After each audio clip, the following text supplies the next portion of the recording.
Magandang tanghali, bagong Pilipinas. Una sa ating mga balita.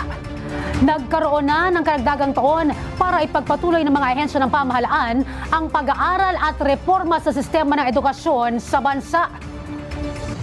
Ito'y matapos pirmahan ni Pangulong Ferdinand R. Marcos Jr. ang batas na magpapalawig sa mandato ng Second Congressional Commission on Education o EDCOM 2.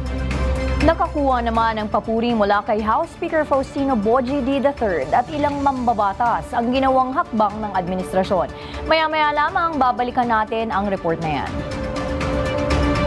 Isinusulong ni Department of Education Secretary Sonny Angara ang mga reforma sa Senior High School Voucher Program, pati na rin ang pagpapatibay ng classroom observation system para sa mga guro. Narito ang report.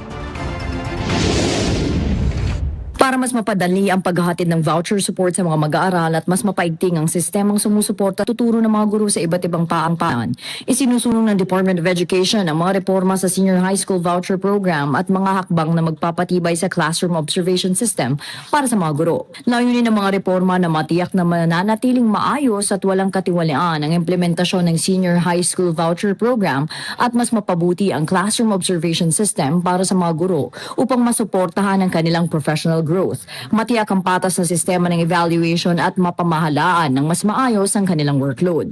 Sa ilalim ng mga bagong panuntunan ng Expanded Government Assistance to Students and Teachers in Private Education o EGASPE, bibigyang prioridad ang mga mag-aaral mula sa middle income at low income na mga pamilya para sa voucher support sa mga mag-aaral. Ayon kay Education Secretary Sonny Angara, sa pagpapabuti at pagpapalawak ng implementasyon ng voucher program sa buong bansa, magsisimula ito sa pagtiyak na magkakapareho ng direksyon ang kagawaran at mga pribadong institusyon ng edukasyon. Kasulukuyang bumubuo rin ng DepEd ng mga bagong polisiya sa ilalim ng Teacher Growth and Performance Framework na nakatuon sa pag-unlad ng mga guro. Sa proposed framework, hahatiin sa 4 na bahagi ang evaluation ng mga guro na may tig 25% timbang. Ibig sabihin, hindi na iisa lang nasukatan ang magdidikta sa performance rating ng isang guro. Sa pahayag ni Education Secretary Sonny Angara, tiniyak niya na patuloy na magsusulong ang DepEd ng mga polisiya at programa na magpapabuti sa kalagayan ng mga guro sa bansa.